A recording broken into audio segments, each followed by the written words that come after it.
Hello, everyone. My name is Christy Allen, and I'm a board member with BTFC. Very happy to be here with you today for our webinar on 10 steps to support your brain with nutrition with Susannah Juteau. We want to start with the land acknowledgement. We acknowledge that Brain Tumor Foundation of Canada is located on the traditional territory of the Anishinaabe, Haudenosaunee, Attawandaron, and Wendat peoples. We honor and respect the history, languages, and culture of the diverse Indigenous people who call this territory home. We move forward with a profound sense of gratitude and respect for the land and its original caretakers, and are grateful to have the opportunity to work and live in this territory.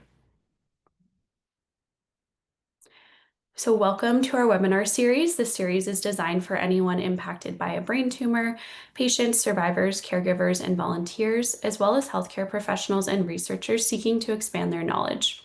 Our sessions explore a wide range of topics, including neuro-oncology, neurosurgery, research advancements, psychosocial oncology, mental health, caregiver support, and more. Couple quick housekeeping notes. So the webinar is recorded and the recording will be available post-event on the Brain Tumor Foundation of Canada website. And we do have dedicated time at the end of the presentation for questions and discussion. So if you have questions throughout, please use the Q&A function to submit your questions. Any resources shared during the webinar will also be emailed to all registrants within a week after the event. So you'll see a couple quick polls pop up on your screen here.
So a good mix of new folks and folks who've been here before, so welcome.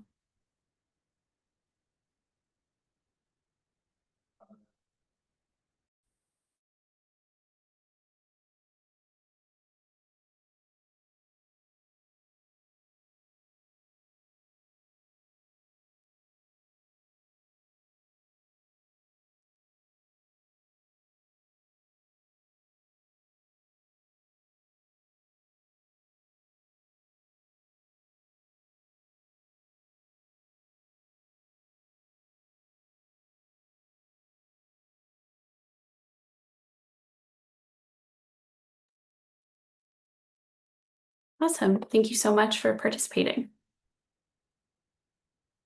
So I'm very pleased to welcome today's speaker. Susannah Juteau is a passionate and experienced registered dietitian who brings a deeply personal and professional perspective to the role of nutrition in brain health. After her journey recovering from a brain tumor surgery, she discovered firsthand how powerful and often overlooked nutrition can be in the healing process. Today, she helps people cut through the fear and confusion around food, especially following a brain tumor diagnosis. Her approach focuses on separating facts from fads and building personalized nutrition plans that reflect each person's lifestyle, preferences, and needs. So welcome, Susannah, and over to you. Thank you for the introduction. Hello, everyone.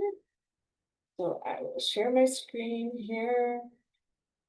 Full screen. So 10 steps to support your brain with nutrition. Hello, I'm Susannah.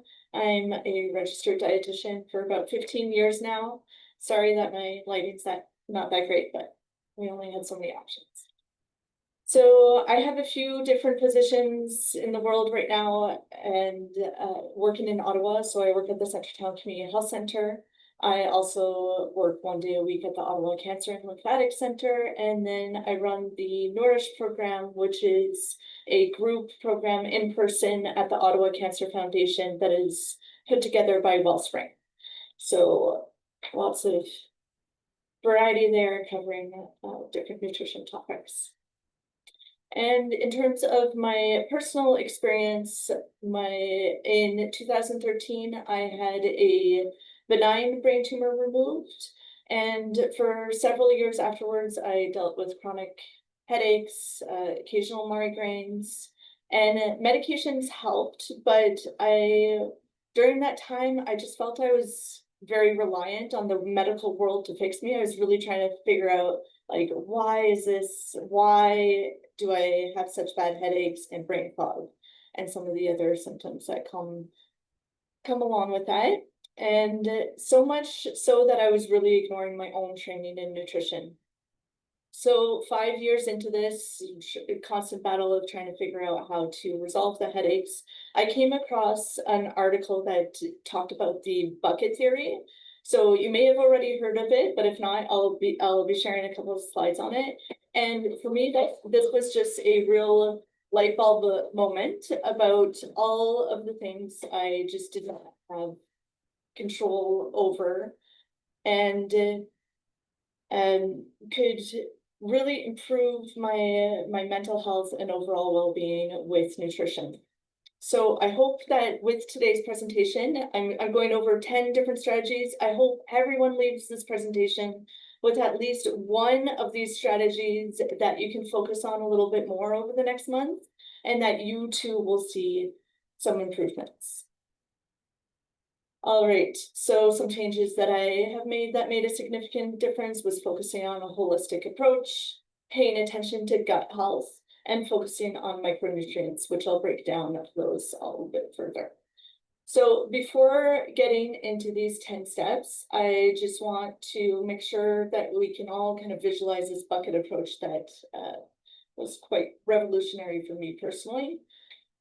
So the overall idea is that there is never one thing that is causing headaches. Instead, it's almost always a combination. And perhaps you're not dealing with headaches, but I feel like a lot of you might be. So the idea of trigger stacking is that it's multiple things combined together, get you past this threshold point where if anyone's prone to migraines, they will experience extreme pain, perhaps vomiting, nausea, sensitivity, many of the other symptoms that come along with migraine. But it's always a combination of many triggers that lead to that. So you can visualize all of that in a bucket instead. So everyone has a different size of bucket, and everyone's threshold is a bit different. So for some people, they will get a migraine very easily, or you can think of other symptoms as well. So brain fog or extreme fatigue can also have this threshold theory. So what will make your bucket overflow? There's a lot of internal triggers, so sleep, stress, biochemistry, inflammation, and then nutritional triggers. For some people, they're very sensitive to caffeine, many different foods. There could be food sensitivities, micronutrient deficiencies, inflammation again, and then lots of environmental triggers that will contribute to this bucket, and many external triggers as well, because anything that leads to stress will go into this bucket as well. So all of these highlighted spots are all areas of nutrition that we can focus on, because I'd say all of these other triggers, or not all of them, but most of the other triggers are things that really aren't in our control. We can really try to minimize our stress levels. We maybe wouldn't go outside if there's a storm approaching, or if it's a very sunny, hot day, because we know that can lead to increased symptoms. But with a lot of these highlighted parts, they're all areas that we can, it's nice to feel that we can control a little bit in our lives. So you can think for yourself, what size is your trigger bucket? So someone who has a very small bucket is very prone to migraine attacks or debilitating headaches. Then other ones might have a little bit more wiggle room there and will get occasional headaches. And then someone who perhaps we can say the general population will have a bigger trigger bucket and much less likely to suffer from headaches or from other symptoms. And an injury, and we can really think of any surgeries as injuries. We can think of tumors as injuries because those wouldn't naturally or wouldn't be there otherwise, as shrinking that bucket. So maybe earlier in life you had a much larger bucket, and with time your bucket has shrunk. All right, so that's the bucket theory. So moving on into 10 steps to support your brain with nutrition. The first one is to really focus on your gut health. And some of the other strategies come back to this one, so that's why I put it as number one, focusing on your gut health, because gut bacteria make brain chemicals. So the gut-brain axis, so that connection between the brain and the gut, is very powerful. It connects via the vagus nerve. I'm sure everyone is familiar now with the vagus nerve because there's been a lot of research around the vagus nerve and vagus nerve stimulation and how it can really calm the body and reduce stress. But that vagus nerve also connects our gut to the brain, and having a healthy gut leads to a healthy vagus nerve as well. A healthy gut leads to less inflammation.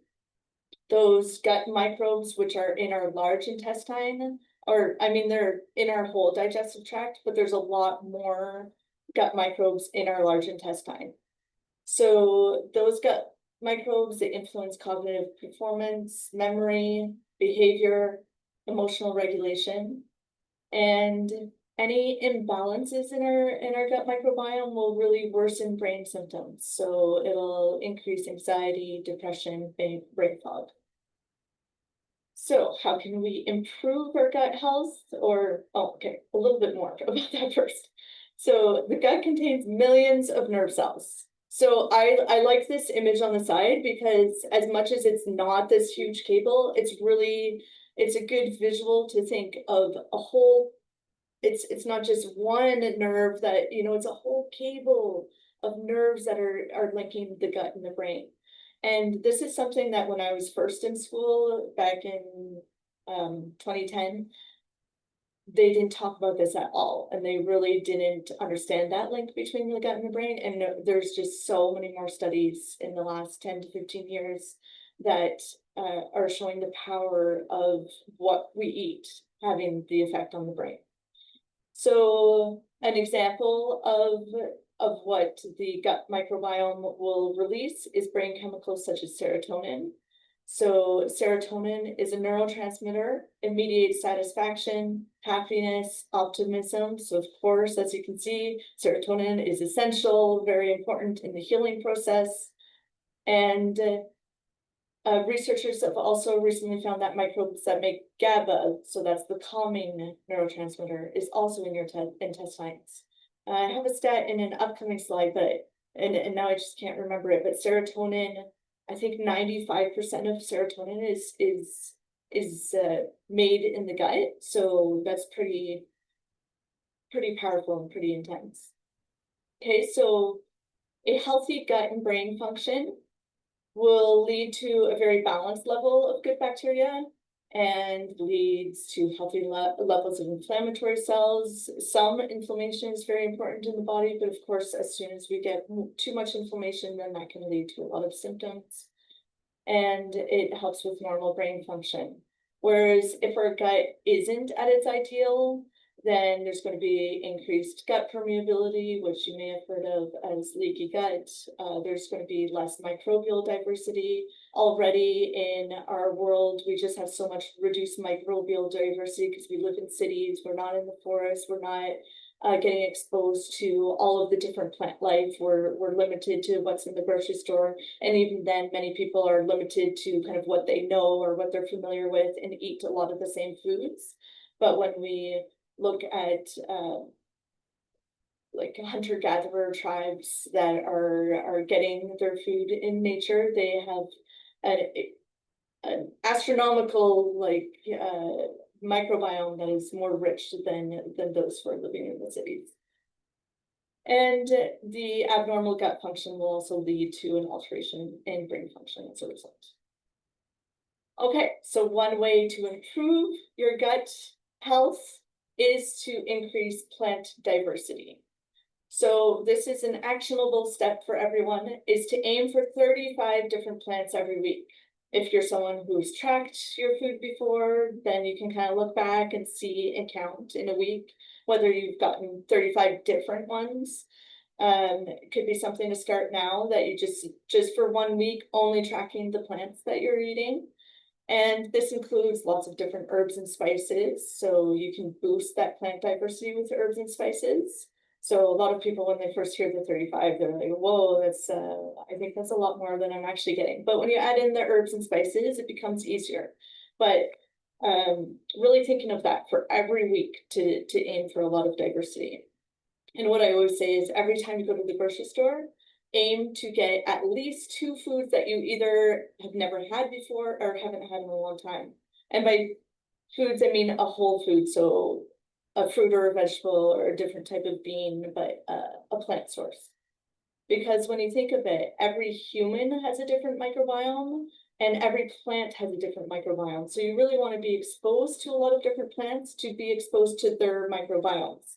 Even different types of apples have slight differentiation there.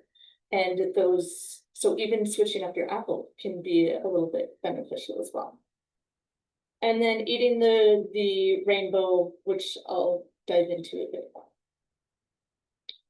Okay, so step 3, eat the rainbow, getting lots of different colors. So not only thinking of variety and diversity of plants, it's to think of different colors as well, and making sure you are getting all the different colors. So diverse antioxidants help prevent brain damage. Oh, and I'd also recommend anyone who's looking to increase their diversity and maybe wants a bit more kind of motivation around it, the book Fiber Fueled by Dr. Will Bjulsewicz. I'm not sure how to pronounce his last name, but look up Fiber Fueled, and you can listen to it on audiobook too, but it's just, he goes over he's a gastroenterologist, and he goes over all the reasons why, even everyone who does have a lot of fiber in their diet can still increase it further, and all the benefits to boosting your fiber further. So it can be a good, like when you're listening to that, it's very motivational. So antioxidants overall can help prevent brain cell damage. All those antioxidants will neutralize free radicals. They'll reduce oxidative stress. And these 2 processes, if they're left unchecked, then they can really harm brain cells and speed up aging or cognitive decline. So really focusing on antioxidants can make a big difference.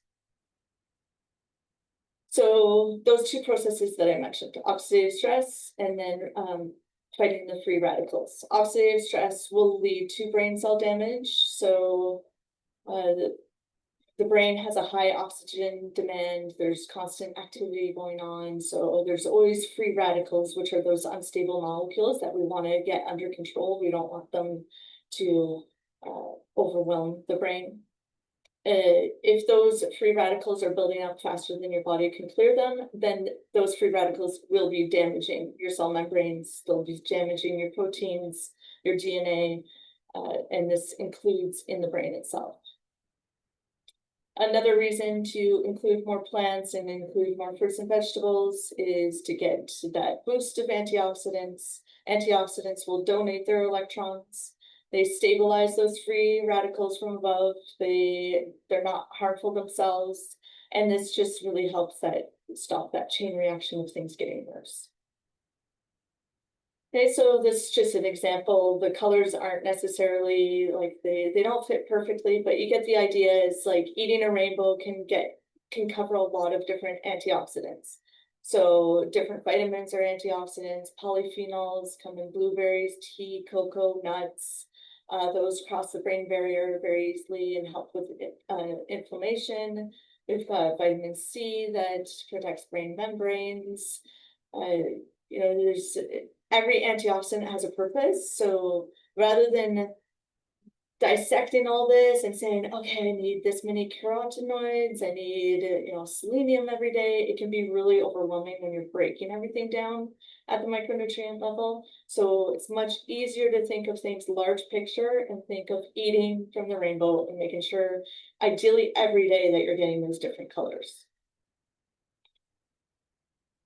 So number 4 is to focus on certain micronutrients. As much as I just said, you don't want to break things down, it is good to have an idea of where you're at. So I'll give you an idea of how you can do that for yourself.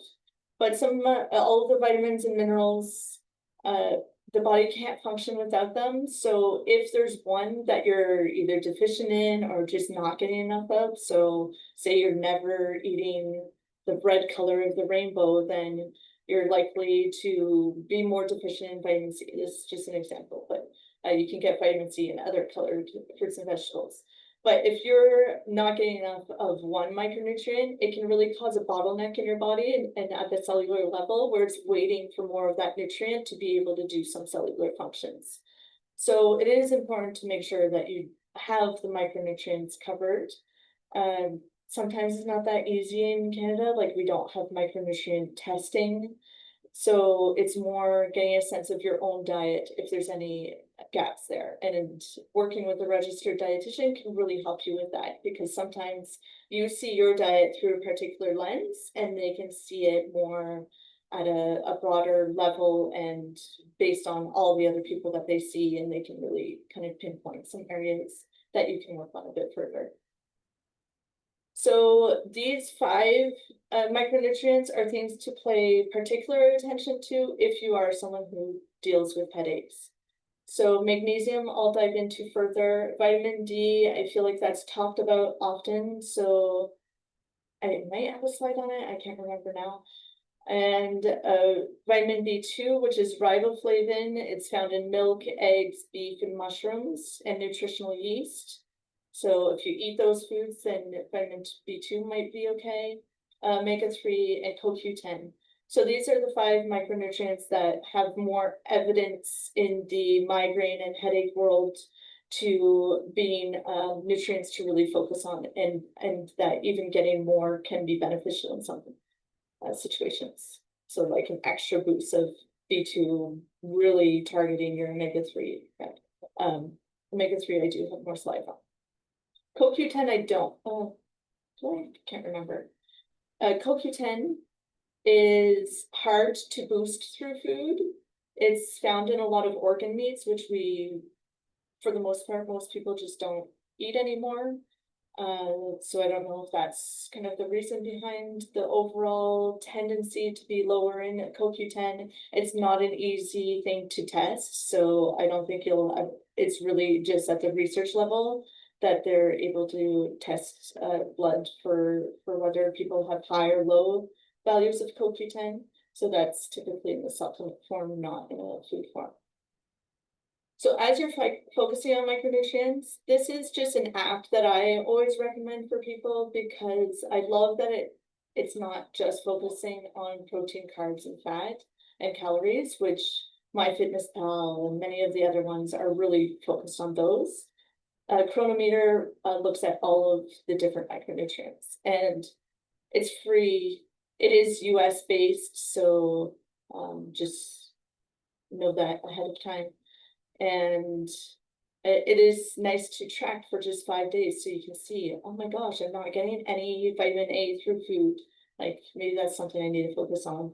Or especially if you're not eating dairy, like do you need to supplement with calcium? You can find out by tracking your food for 5 days, or working with a dietitian to do it with you. All right, so I wanted to go into magnesium a bit further, because this magnesium is a nutrient that's easy to boost. It's very safe to boost, and I feel like it's just not talked about enough. That might not be the case for you, but let's just get into it. So number 5 step is to get enough magnesium. The magnesium rules are around synthesis of DNA and proteins, the muscle function, healthy blood pressure, impulses, neuron to neuron communication. I mean, there are over 300 enzymatic reactions that magnesium is involved in. So if you're deficient or even low in magnesium, guaranteed it's going to be affecting your health in one way or another. Even huge role in mental health as well. So you just can't be your best emotional, psychological, or spiritual self if you're not getting enough magnesium. And just that fourth point there, it's highly unlikely your doctor has done a proper magnesium blood test, because when you're testing the serum, so when you're testing your blood for magnesium, it's looking at a different, it's basically, think of it as a different type of magnesium, because the amount of magnesium that's circulating in the blood is very, very tightly controlled in the body. Only 1% of total magnesium is circulating in the blood. So when they're testing that level, if that level is off, there's actually a really big issue. That means your nerve impulses are having, so doctors will test your serum magnesium, but it doesn't mean your magnesium status is good, because your magnesium status is more inside the cells. It's inside the red blood cells in particular. So it's a completely different test to look at RBC magnesium. So we can get magnesium through food. I just flashed ahead, but maybe just take a second, each of you, to think in your mind, like, what is the main source of magnesium that's coming to mind? Okay, so I find people will often say some random things like broccoli and that's not actually true. So here are the top sources. Hemp seeds are a great source. Brazil nuts are even a higher source. Pumpkin seeds, black-eyed peas, cooked spinach, cooked or frozen spinach, because you end up eating a lot more bulk. So it's not that the magnesium changes, but it's that if you're having 1 cup of raw spinach, I believe there's 28 milligrams of magnesium in there, whereas if you have half a cup of cooked spinach, it's actually the equivalent of 3 or 4 cups raw. So you end up getting a lot more magnesium that way. And dark chocolate of 70% or more is a great source of magnesium as well. So we can boost magnesium through food. And the magnesium needs for women, this is the current recommendations here, but what they find for ideal kind of health status, especially around brain health and controlling headaches, is to increase your magnesium status by quite a bit more than that. So you can do it through food, but you really want to be eating all of the foods on that last slide basically every day, or sometimes a supplement is merited.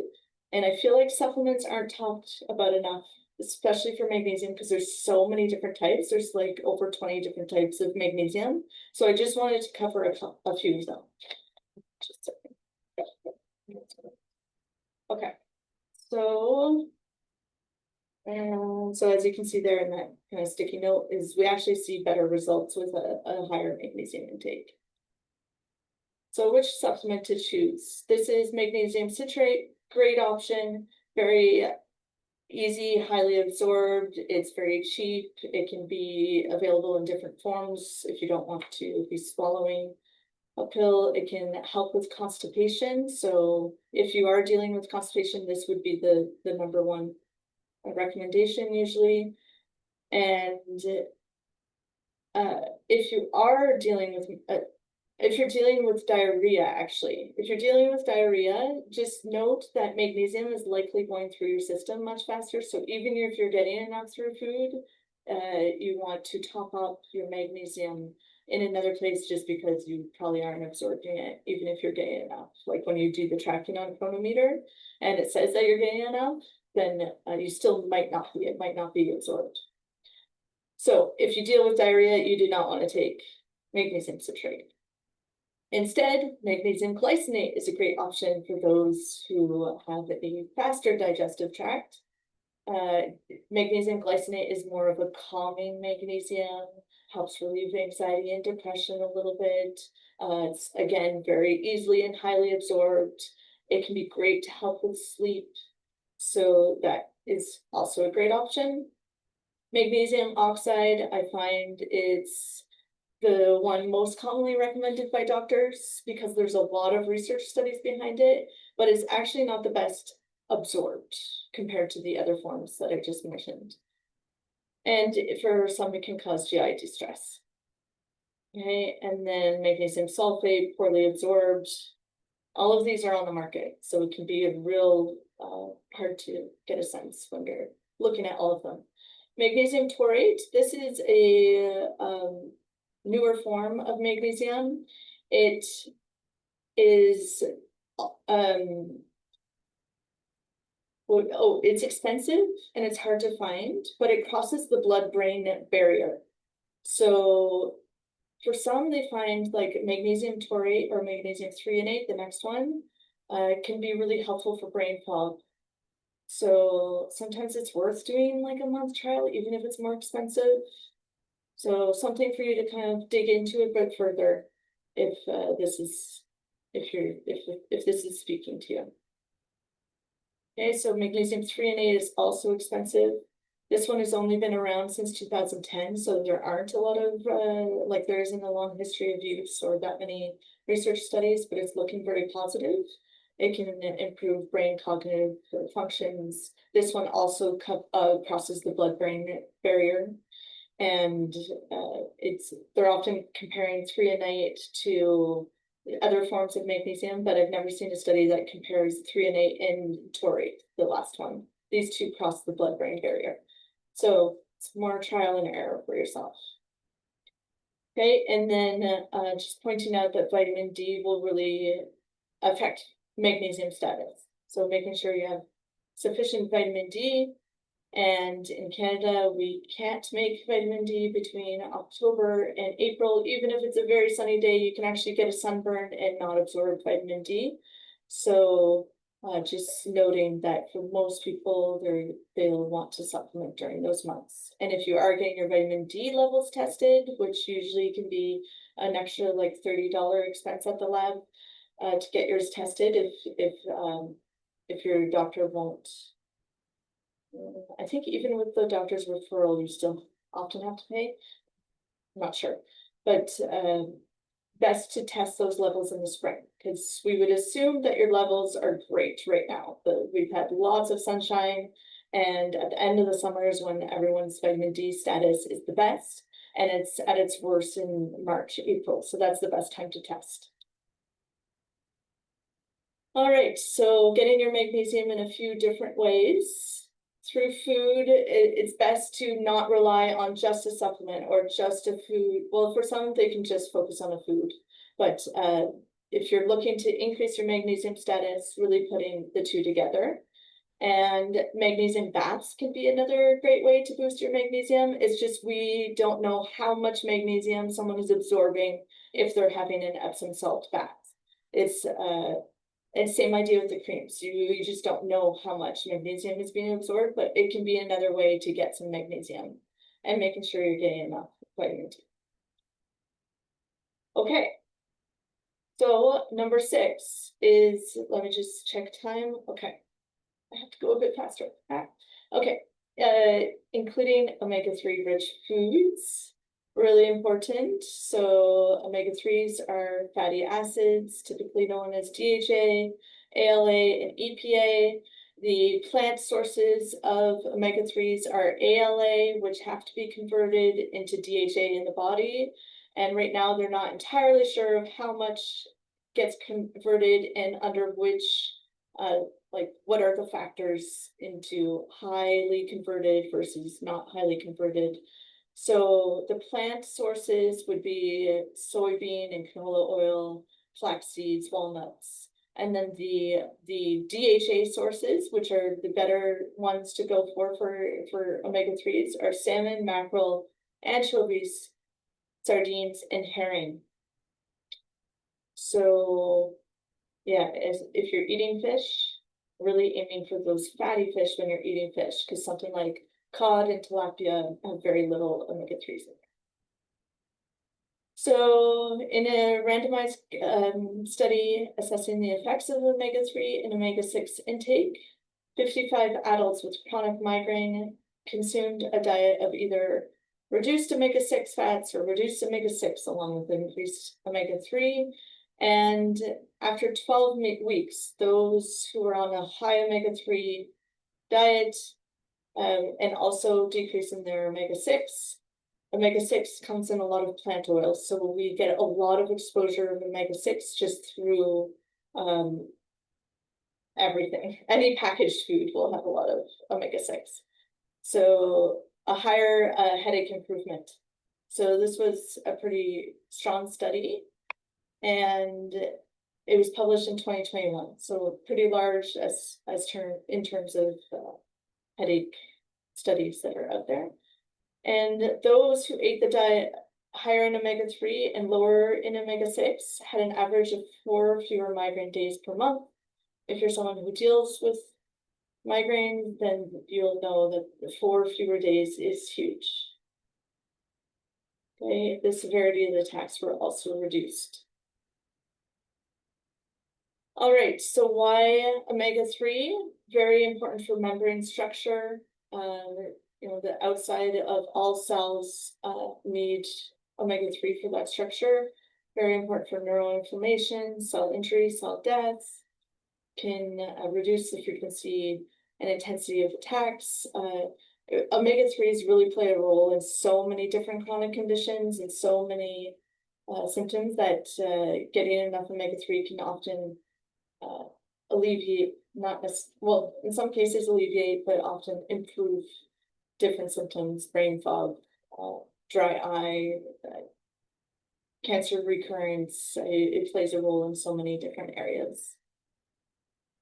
Okay, so here are some of the food sources. The highest are always going to be different types of fish.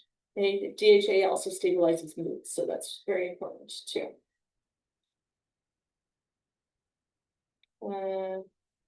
So just going back a little bit, because here, salmon, mackerel, anchovies, sardines, and herring, I like to write it out this way, even though that's not necessarily the highest to the lowest, because the acronym there is SMASH. So it helps many people remember which are the fish that are high in omega-3. If you think SMASH, then you can think out like salmon, mackerel, anchovies, and go through the list of those that are high in omega-3. Okay, so number 7 is to reduce added sugars. Excess sugar is linked to memory problems and inflammation. It's really feeding the wrong microbes in the body. So it's feeding more the opportunistic, the pathogenic bacteria that can spread and take over our good types of bacteria. Diets that are very high in added sugar will increase the growth of pro-inflammatory and less beneficial species. They crowd out the good ones. This overall reduces microbial diversity. So I'd say the just gut health in general is a newer area of research. So stay tuned. There's lots more to come. There's still a lot of back and forth around sugar. I know that's a common question for people. So for me, I like to really think of eating the way my grandparents ate. Like they had some added sugars, but not to the extent that we do now, and certainly not in the glucose fructose form through getting a lot of beverages with sugar in it. And everything has sugar nowadays, right? Even the savory foods will have sometimes a lot of sugar in it. So yeah, more to come. I'd say there's been certainly some misdirection around sugar here and there too, but yeah, to watch for that research, up and coming research, especially around added sugars. So imbalanced gut microbes can alter production of neurotransmitters like serotonin and GABA as well. So this affects our moods, our anxiety levels, our cravings, all of this. It's such a vicious cycle, right? The more sugar that you eat, the more you crave sugar, the more your gut microbiome will change, which causes you to want even more processed foods and added sugar foods. So it can be a really difficult cycle to break and to get out of, but it's worth working on. And sometimes focusing on what to add in can be a better approach, where you're not feeling deprived. So it's all about like, how can I boost my fiber intake? How can I boost my antioxidants? And as a result, you're adding in all these other foods that are very filling, and that really helps with sugar cravings. All right, number 8 is to include fermented foods if they're tolerated. For those who have a lot of IBS conditions, sometimes those fermented foods aren't tolerated as well. This is another area where I highly recommend the book Fiber Fueled. He really gets into fermented foods and those who do have IBS and how to like integrate those in your diet. So fermented foods really support that gut-brain connection.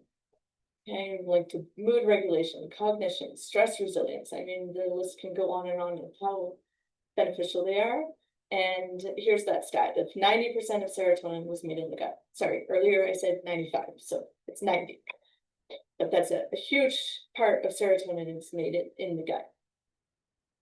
And just again, serotonin influences mood. A little fun fact, fermentation increases the bioavailability of some micronutrients as well. So all of those listed, and there's many more, it helps with the bioavailability, just critical for brain energy metabolism, neurotransmitters. And number 9 is prioritizing fiber-rich foods. So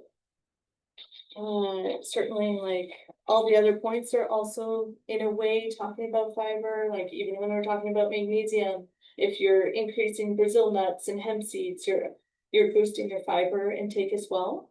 But just if you do that chronometer tracking for yourself, really focus on where your fiber is.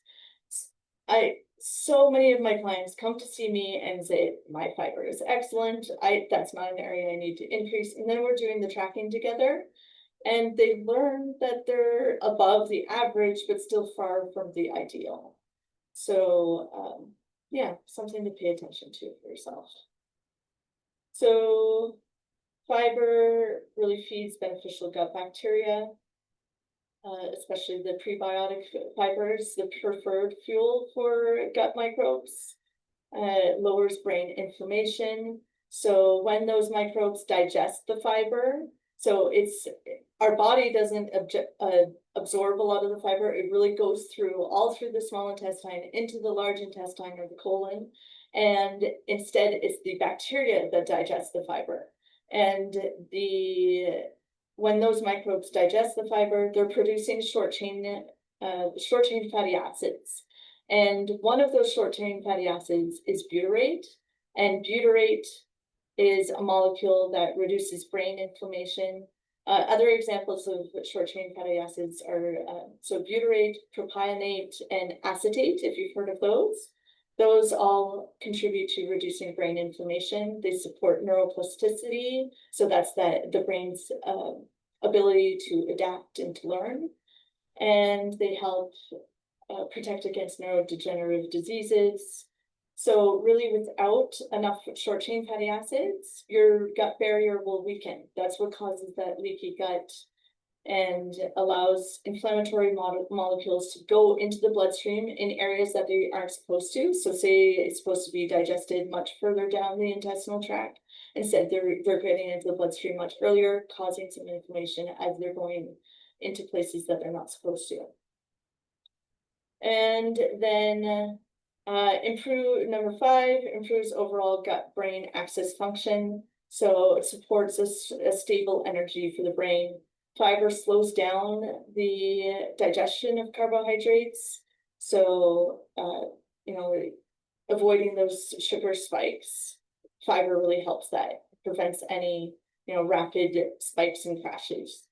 So stable blood sugar, or kind of at least avoiding the spikes and the lows, means a more consistent energy supply for neurons. And for most people, our neurons are heavily reliant on glucose, although there's ketones as well as a possibility. And so just take a second to think of what are the top 5 fiber-rich foods. What comes to mind when I say, what are some top 5 fiber-rich foods? You can add it in the chat too, but I don't we also have a jump ahead. So hopefully everyone has something in their mind. Here are some of the top fiber sources. Bran may have come to mind. Most people will say bran and beans right away. Artichoke, in particular, Jerusalem artichoke is extremely high. Avocado, a great fiber source. Pears, as long as you're eating the skin, excellent fiber source, especially when compared to other fruit. All fruit will have some fiber, but pears will top the list of fiber. Raspberries is another really great one. Green beans, so there's lots of great fiber sources, psyllium, but so we can always kind of slowly increase our fiber intake. You don't want to go from 10 grams of fiber a day to 30 in a day, because that'll cause a lot of GI upset. You're not used to absorbing that much fiber or breaking it down, but gradually increasing is very important. All right, and then the last point is to really limit ultra processed food. Thinking of all foods falling into a great spectrum. So on this side is the whole foods, the natural foods found in their natural state. You can find it at a farm, you can find it in your garden, you can get it and there's no processing involved. So that's the whole foods. Then we get to the minimally processed foods.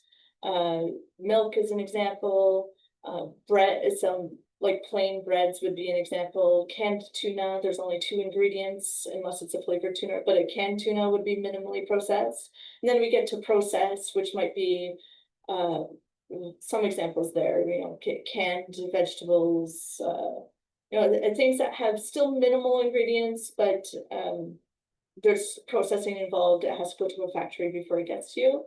And then on the other side of the spectrum is the ultra processed food. So really making an effort to stay away from that ultra processed food, things that are found in the middle of the grocery store, anything that comes in a package, anything that has a long ingredients list, and really sticking more to the other side of the spectrum is the best for overall health. Okay, so here's just another kind of funny example is like, we start with a green apple, we can make applesauce with it, it's a bit processed, but you're processing it yourself often, or I mean, you can buy, we can put 2 other stages, like your own homemade applesauce, and then the one that's purchased. An apple juice is even more processed, and I'm not sure what that is. Oh, the fruit roll-ups, then that's quite processed. You can make your own and make it a bit less. And then a gummy bear is nowhere like a green apple gummy bear. It has no, even if it has a bit of juice in there or something, it's not, there's nothing beneficial in it anymore. Okay, so here's the summary of all 10. So I'd really like everyone, before we get into the questions, to choose one as your priority for this next month. Like, okay, it's for this presentation, I absolutely need to focus on getting enough magnesium. Okay, so if everyone can just leave this presentation with one focus in mind. And now we can go to questions. So go back to those slides in case everyone's still thinking, and you can let me know. Amazing. Questions. Thank you so much, Susannah. That was great. There's lots of questions in the Q&A, and I think some are a bit more specific, so we'll try and stick to the ones that are more general, but please feel free to add in a few more. One that might be helpful for folks, people are wondering if there's an application. I'm thinking kind of like MyFitnessPal or others that you would recommend to help people track where their dietary deficits or assets might be. Yes, so that was my recommendation. Maybe the question was asked after, but the recommendation in one of those slides was Chronometer. So it looks like the symbol is an apple, because then it's looking at your micronutrients and not just your macronutrients. And I find that can be really revealing for a lot of people. Is just tracking for 5 days. Like, you don't need to do it past that. You want to get an average of those 5 days, because your nutrition should change each day. So there's some nutrients that you might get more of one day, and then the next day more of something else. So over those 5 days, it's usually a good average, especially if one of those days is a weekend day, if you're used to changing up your food a bit on the weekend. Awesome, thank you. There's another question around the differences between men and women in experiencing migraines, if you can speak to any of that. Okay, so I haven't been working too much in the migraine world in the last few years, but in turn, it's typically 4 to 1 for females to males for experiencing migraine. And then for cluster headaches, it's the opposite, that is much more likely to be male. And there's certainly a hormonal component because we know that a migraine attack is going to be highly likely during certain parts of the cycle. For some people, it's during ovulation. For others, it's during their period that they're much more likely to get a migraine. For some people, once they go in menopause, the migraines will go away. And for others, they'll actually increase. So there's certainly some differences between males and females, but I can't go into more details than that, like off the top of my head. No problem at all. Thank you. That was great. There's another question asking if you have an opinion on sugars, carbs, and cancer. So I have a lot of opinions on that, but how far can we dive into that?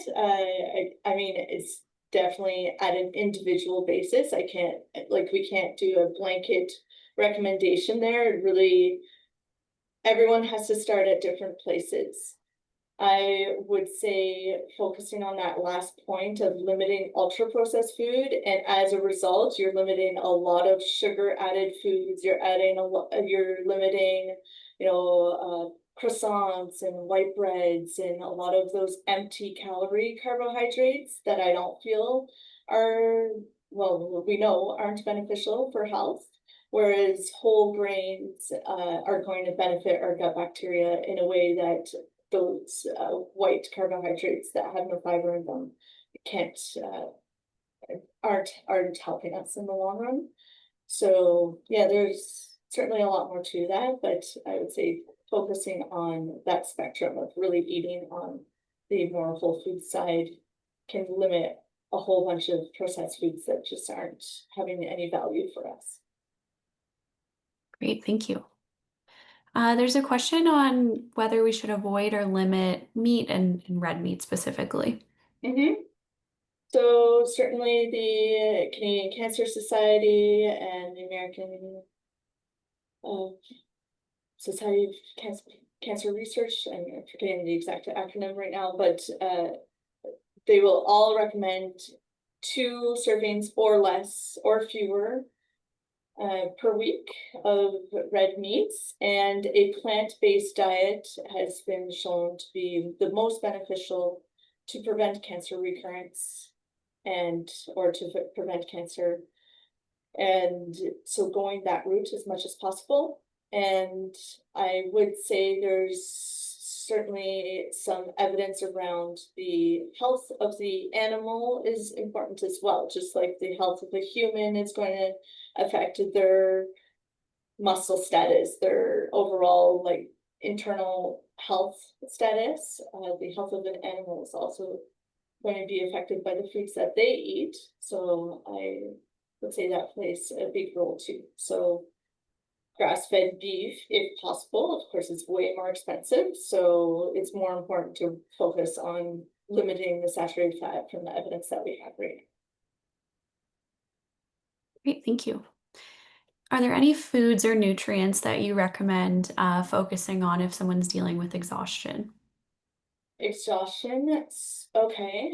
I mean, certainly all of the points here is like starting where you're at and trying to build up on fiber intake, because exhaustion can often be linked to the gut health. So if we can change some of that bacteria around slowly and providing it with a lot more fiber, then it can help bring down inflammation. And sometimes it's the inflammation that's causing the extreme fatigue and exhaustion. And I would say omega-3 would be a really high point to focus on, because that is the best for bringing down inflammation on its own, and then fiber in general for affecting the gut health. And for omega-3, for those who aren't eating fish or who don't eat like fish, or who know you're like, if you know you can get one per week, but the chances are you're just not going to get the second one, I would definitely talk to your doctor about adding a omega-3 supplement. It's not as good as eating the fish itself, but it can make it a difference. That's great. Thank you. That actually ties into another question. I know it might be specific person to person, but do you have any particular omega-3 supplements that you would recommend? Uh, no, I would, that varies per person and based on like price factor and stuff. So it is good to look into your supplement company, make sure that they're third party tested, and just kind of get a sense of their values and where they're sourcing the omega-3, and not go for the cheapest, although there are some cheap brands overall, but yeah, I don't have a specific, I'm actually not supposed to give specific recommendations around supplements for types of supplements. Not a problem. Why I'm not sure, but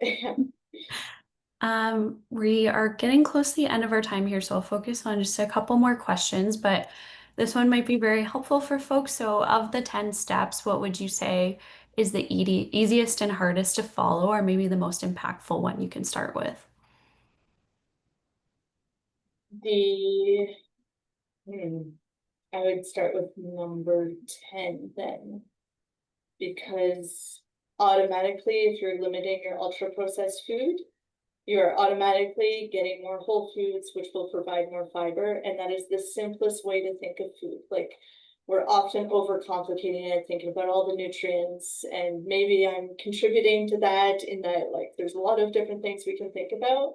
But in the end, if we can just simplify things down to staying to the outside of the grocery store, as much as possible, making food for yourself when you're looking for support, or when people are asking like, how can I help, that is the best thing. Is like, I love salads. If you can bring me a salad once in a while, that would be so helpful, because people really do want to have an actionable step, and you don't have to do it all on your own. So really, like, telling them I love tabbouleh, or like giving some ideas, or even saying like, I want to eat more fish, but I don't have many recipes. Maybe you can help me with that, or can you come cook with me? Because I'd say for most people, the biggest challenge is having the time and the energy to cook everything from scratch. We all want to eat a lot more whole foods, and we all want to limit our processed foods, but it can be really hard to put that into action when uh, we're in such a high, fast-paced world and